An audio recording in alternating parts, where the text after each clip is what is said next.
આ સંસારની અંદર જ્યાં જ્યાં પરમાત્મા અને ઈશ્વર ચેતન સ્વરૂપ છે ત્યાં બધી જ જગ્યા ઉપર માયા છે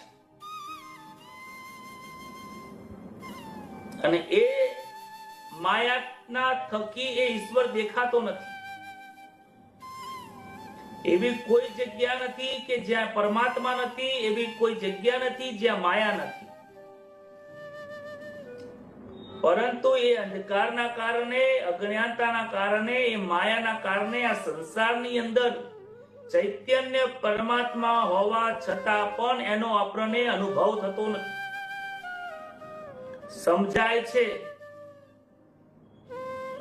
ખબર પડે છે, સંભળાય છે, આનંદ આવે છે,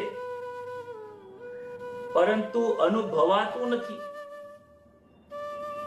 કારણ કે એ